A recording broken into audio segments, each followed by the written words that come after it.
Well, hi everybody, it's another, well, I gotta take this off. Oh, we just wanted to show that This we, is a stick-up. yeah, you got his on. We just kinda wanted to show that we are politically correct, but we're sitting 9 yards apart, so I said we're all set. But we just, welcome to another Conversations With, and today I have my best friend, Richard Morco. And Richard and I are getting together. We talked about it over the weekend, and we decided, yeah, we need to get together and chat about the politics of COVID-19.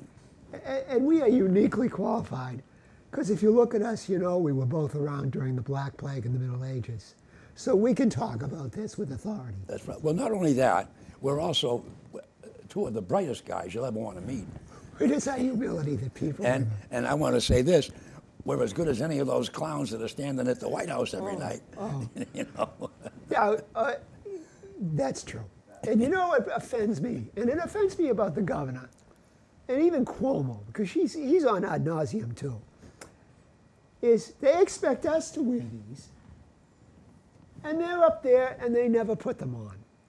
Well, now, in all fairness, the other day they did a thing down in the Cape, the governor and lieutenant governor, and they had them on and they took them off when they talked, but they wore them into the building, and so I thought that was a good idea. Well, that I understand, you know, Right. because you do like Governor Baker. I think I have to be real honest.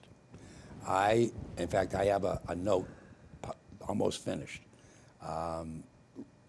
dropping a note to the governor to tell him that I'm very proud of him versus the President of the United States, that at least he gets up, tells it like it is, and brings his secretary in that has the names and numbers of all the players. She's got the scorecard, and they blah, blah, blah, and there it is. How do you know he's telling it like it is?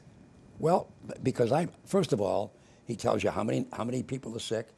He says he's worked a deal with the Patriots. I saw the plane land. I saw them bringing it off. I mean, I have to believe that there was what he said was in those boxes. Did you look in the box? No, I didn't I think check you're the probably box. right. I think you're probably mean- right. But I keep a table every day of an Excel table of places where, you know, I have relatives or I know people and I want to see what's happening and what are the gold standard. Massachusetts is not doing as well even as New York City, who has probably the dumbest mayor in the country. They're not doing as well as New York State. They're not doing, they're really way behind King County, Seattle, and Washington. Yeah. We're really kind of broken in this country. Well, in fact, I was watching The View today, and they had Governor Inslee on from Washington, and they were asking him, you know, is he ready to open up? He says, no way. He said, we're not ready for that. He said, we still have people in the hospitals. We still have people. He says, I can't get excited till I can look at the chart and I can actually see, the number of hospitalizations for COVID-19 has dropped 14 days in a row. Not 3 days and then pops back up. It's got to be 14 decline days in a row. Then I can say, gee, we're on the decline, because I got 14 days that shows me that. Then I look at the deaths. If the deaths start to diminish, then I know that that's getting better. He said, but until then, how can you even think about changing things? Well, I agree. I agree with them. You know, and I thought that made sense. But there's a country in Europe. It's had several names since I've been a boy. It was the Czechoslovak, when I was a boy, Soviet Socialist Republic. Yeah. I think that's what it was. Then it was the Czech and Slovak Federation. Yeah. Then it was the Czech Republic. Now it's Czechia. Yeah. Now, they're the gold standard. But that's because they have not because they have a fairly good government, but they have an intelligent population. And they all started making, day one, they started making masks. Yep. Nobody told them to, but they all they did it at home, they Yep. did it. You know, guys did it, gals did it, Yep. everybody did it. And they're going to open up. They're going to reopen. Yeah. But they're going to keep their borders closed. Yeah. Because you know what? They're thinking about it. Now, I go into Big Y, or I go to a big box store. I'm wearing my mask. I'm seeing people who are not wearing their masks. And why isn't Baker saying, hey, listen to the stores. Don't let them in without a Don't let 'em in. mask. I got to tell you this. I drive. I don't get out of the car. I drove Jen to the grocery store. We went to the Market Basket over in Oxford. And we drove over, and I parked the car, and I let Jen out. She has a mask on, and she wears gloves. In she goes. I'm stunned at the number of people, and by the way, people at risk, older gentlemen and older women, jump out of the car with a butt in their mouth, heading for the store. And I agree with you. There ought to be somebody right at the front door. I'm sorry, sir, you can't come in without a mask. Yeah, no, if you want to die yourself, that's one thing. Yeah. But you've got to be responsible. Yeah. And you know, I mean, Fauci said in the beginning, oh, the masks don't work. Yeah. Now, you know what counterintuitive means? Like barbecue, it's a smoked meat. Yeah, why would I like that? But then you do like, I love it. Yeah. That's counterintuitive. Intuitive is the mask. Put that on, you're not going to be spreading germs. You're not breathing in germs. Right. It may not be perfect. You might be better off with some filtration system, but it's going to work. That's and right. it's intuitive. It's better than having nothing at all. Yeah. And I am still, I'm stunned. Jen, we stopped to get gas. Jen takes a plastic bag from home, puts the plastic bag over the glove to take the nozzle. Well, you don't know who's grabbed that nozzle before you to put gas in your vehicle. And I said, what do you get the plastic bag for? I want to be doubly sure. I wouldn't criticize that. Go ahead. But the thing is that, to your point, I think you're 100% right. I think the word's got to be, if you don't, and that may be the store that does that. You know what I'm saying? Yeah, but Charlie should be on the phone. He should be on the phone to all these. To President of Big Y, tell them they can't come in without a mask. That the managers of Walmart are mask. They can't come in. Right. We're going to get, we're going to whack this And then out. you have one of the local charities have a little table and sell masks for $1 a piece. Sure. Yeah. You know. Right. I mean, we we had a friend of ours was making them. Yeah. Called up Jen, said, I got some masks for you. I'll put them in your mailbox. Jen says, great. Yeah. You know, and another friend called. We have 4 or 5 of these. Another friend called up, and in fact, I wore this yesterday at UMass, and they're all the friends are saying, "Oh, I want to get one like that." They were teasing me. And if you can't get them, ladies and gentlemen out there in TV land, and you want them, go on the web, online, go to YouTube, and search 40-second mask. And they'll show you how, in 40 seconds. How to make them. How to make them. I have 5 of them I made for them. It takes if I can make a mask, you can make a mask. The other thing is, too, I said it to somebody, and they laughed at me. I said, stop laughing. And I said, you got any coffee filters home? The ones you put in your coffee cup? Yeah. Take one of those and put a piece of tape on each side of it and put it on your face. Yeah. It's better than nothing. Yeah. A coffee filter is great. And they looked at me. I said, I'm just trying to be helpful. Well, even if we're kind of wrong about some of this, I think I've told you this whole vaudeville story. Guy, vaudeville show, the leading man, all of a sudden he's doing something, he drops to the floor. And I said, there's a doctor in the house. Doctor comes up and examines the man. I'm sorry, the man is dead. Somebody yells out, give him an enema. Yeah. And what good will that do? Couldn't hide. Couldn't hide, even if we're wrong. No, you know what it goes back to? And I've said this so many times to people. I'd rather be wrong, but err on the side of caution than be right and die. I got to think about that. I got it. I'm with you. You see what I'm saying? It is absolutely. I think his eloquence said it. What have you got to lose? Yeah. Try that drug. What do you got to lose? Oh, your life, but that's other than that, not bad at all. Well, if you were going to lose your life Anyway, yeah. You know, So, I mean, so the point is, but to your point, Dick, I think it makes so much more sense for somebody, you know, to wear a mask and be protected and safe than to not wear it and have a problem. You know, I just, you know, Yes. because, you know, at some point this thing is going to be, we're going to have an outcome. I like your word. Right. There won't be a solution. Cruz, There'll be an outcome. Yeah. And we'll look back at it like everything else in our lives. You know, I got to tell you a story. I had a great friend. He was my coach, and he was my teacher and my friend when I was a kid in high school.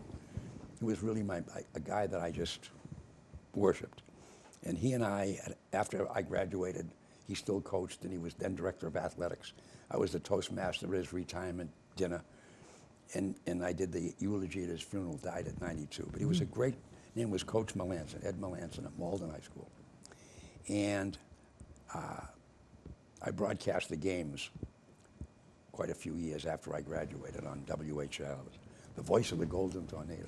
But anyway, I don't know what year it was, whatever. He was director of athletics, so probably 1973 or 4 or 5. The Thanksgiving game is with Medford High. It's the oldest continuing high school rivalry in the country, and they've been playing every year. But anyway, it was a great game. And late in the game, Medford scores a fluky touchdown and wins.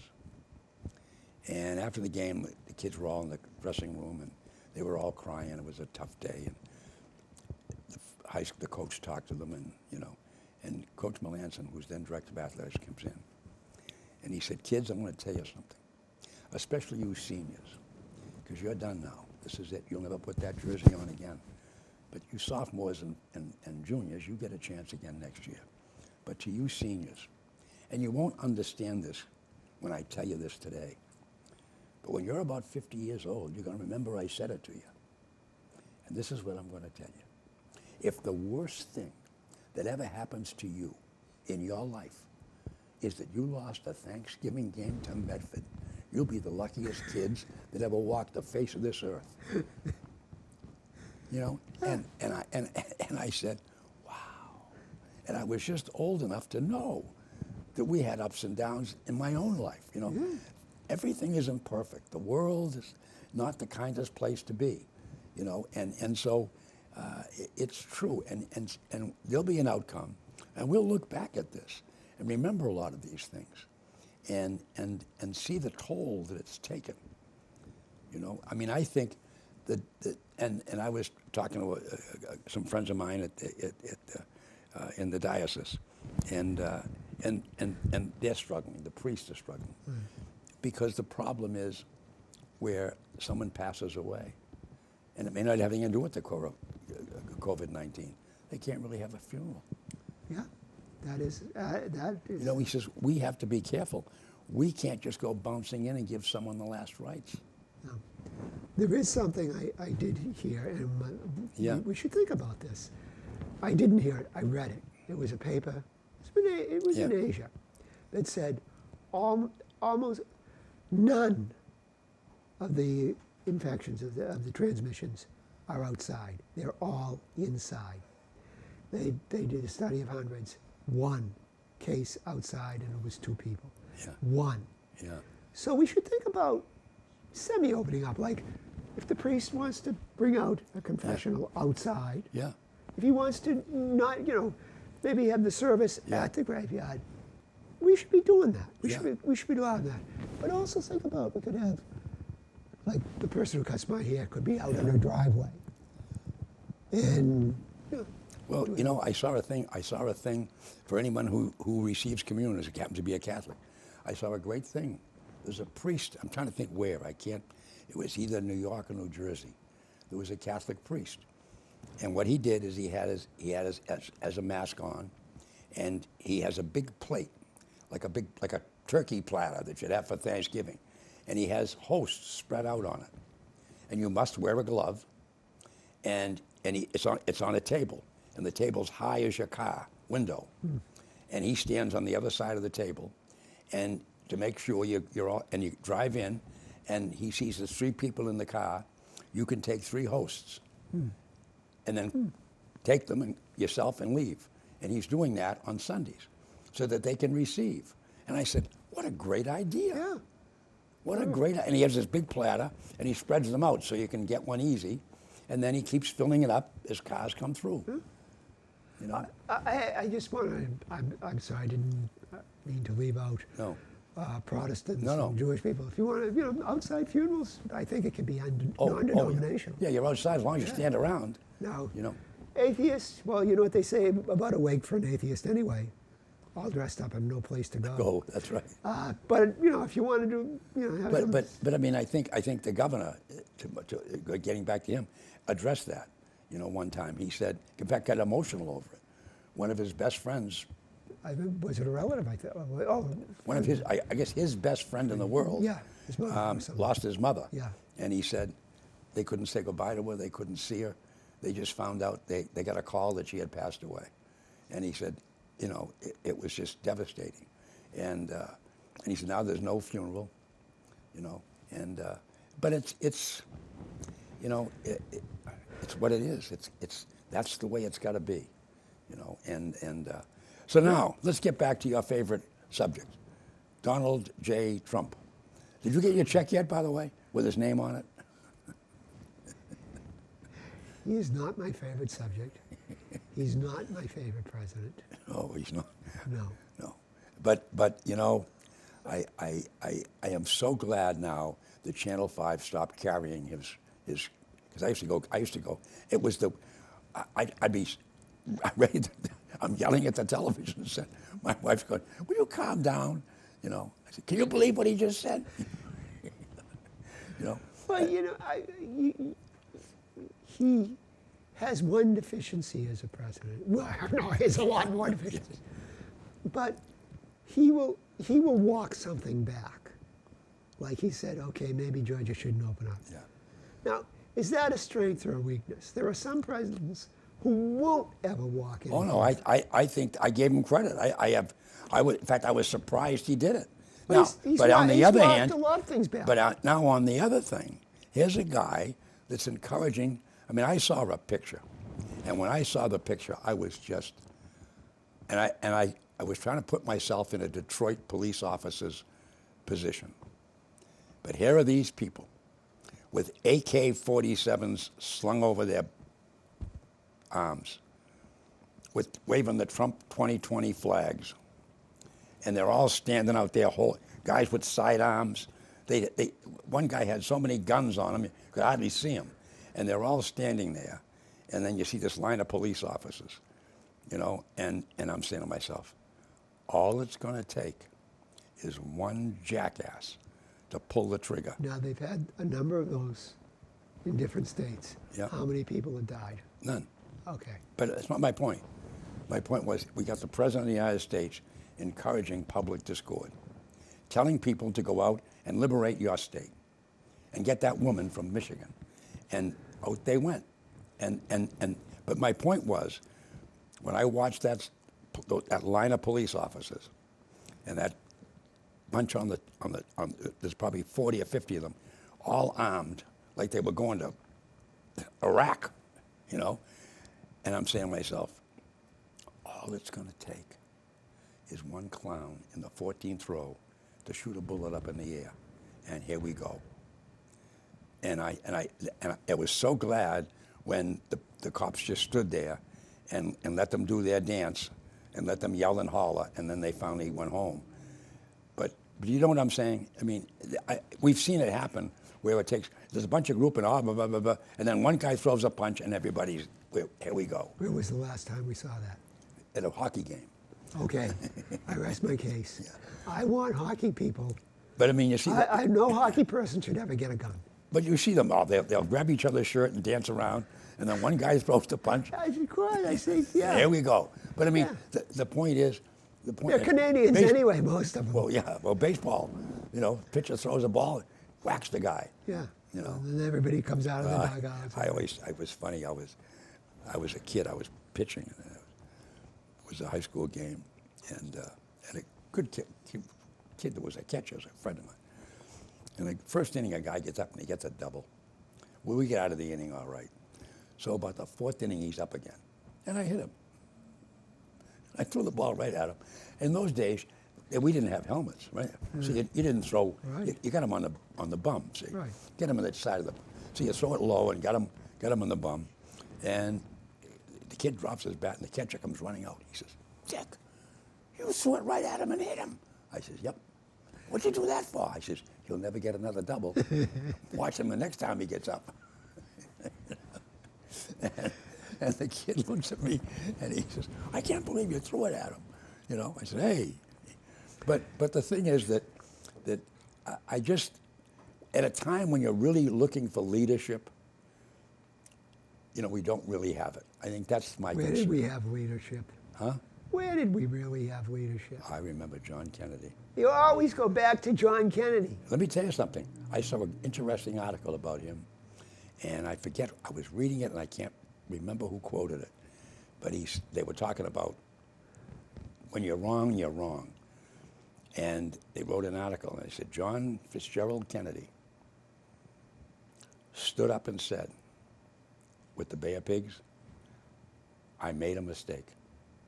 I accept the full response. Oh, he said, the quote was, success has many fathers. You know, failure is but an orphan. Right. And he says, and it's my responsibility. He says, and I take full responsibility. However, the article went on to say that the whole thing was planned in the Eisenhower administration. And you know, it was planned, what's his name, Dulles. Yeah. John Foster Dulles. No, his brother Allen Dulles. Oh, Allen Dulles. Who was the head of the CIA. Yeah. You should, there's a book, The Brothers, about the two of them, by Stephen Kinzowitz, I reviewed. And what a couple of creeps they were. Oh, yeah. But it said, and they said the ironic part is that President Kennedy had nothing to do with it. It was planned by the Eisenhower administration. But he took the responsibility. He was president, and when you become president, you own a lot of things you might not have deserved. That's right. Well, but it's just like, but not this guy. This guy, it's not his fault. It was the shelves were bare. It was Obama. He did it all. There was nothing there for me. Well, Obama, I'm fixing it all up. Obama blamed Bush. Yeah, that's I understand. It's I'm not exonerating Obama. Why I'm against the system of selecting presidents. If we had my system, we wouldn't have got this clown. And running for president the way we do is heading for the iceberg. Well, I'll tell you one thing that I'm beginning to become more encouraged by is the polls that are coming out. 80% of the people, they just did a big poll of Gallup or somebody, 80% of the people are in favor of stay at home and stay safe and wearing masks. And that's the latest poll. And that's, whoa. You know why I'm not encouraged by that? Why? There's a shelf life to that. Oh. And but this thing isn't going to be over. This isn't going to be, this is going to drag into the fall. This is going to, you know, like I said, like I did in the elections, the iceberg. We don't know. We're piloting the Titanic, and there's it's night. There's no radar, and there's an iceberg out there, and we don't have an idea. Who was it? There was one of the late night. I thought it was the funniest story. One of the late night guys was commenting about somebody, and he said, "Yep." And he's the kind of a guy that was upset because the Titanic didn't sink 16 days earlier. And I started to laugh.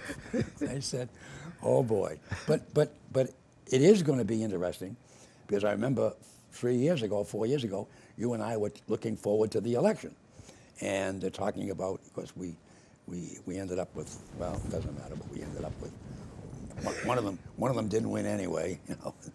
But the point is that as we head toward this election, it's going to be, it was another thing. Harvard just did a big study, the Harvard School of Government.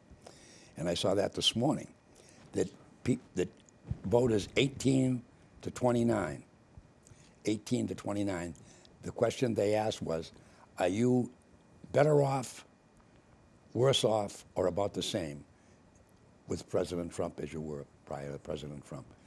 And 70% said they were worse off. And the thing that pointed it out, they said, if they go vote, that's not good for Trump because, you know, that could really, because they stay away, they don't usually vote, younger people. Yeah. Well, supposedly the Bernie bros are not going to vote for Biden. They're just probably not going to vote. Oh, I'm sure they'll stay home. Yeah, because it was stolen from them. Yeah. It was stolen. So it's going to end up being the choice between the orange and the vegetable. Yeah.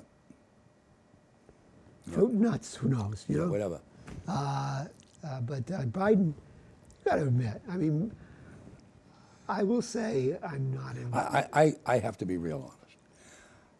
As much as I'm an ABT, anybody but Trump, I got to be honest. Having said that, I think Joe is about 8 to 10 years beyond his prime. You know, 8 to 10 years ago, I think he might have been an excellent president. I never think he would have been an excellent president. I think he was more coherent then. I remember how he made a fool out of Ryan in that debate. Yeah. He was, I mean, I was shocked because I didn't think he had it in him. No. But he made such a fool of that, of Mr. I've studied Speaker of the House, yeah. Yeah.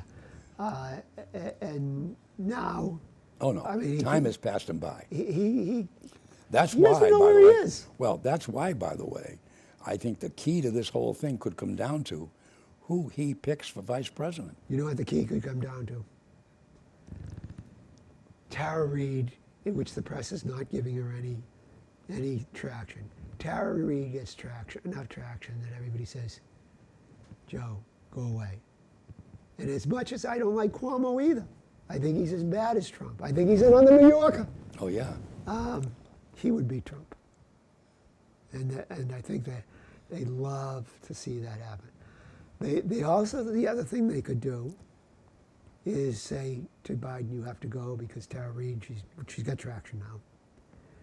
Bernie, all is forgiven, but I don't think they'll do that.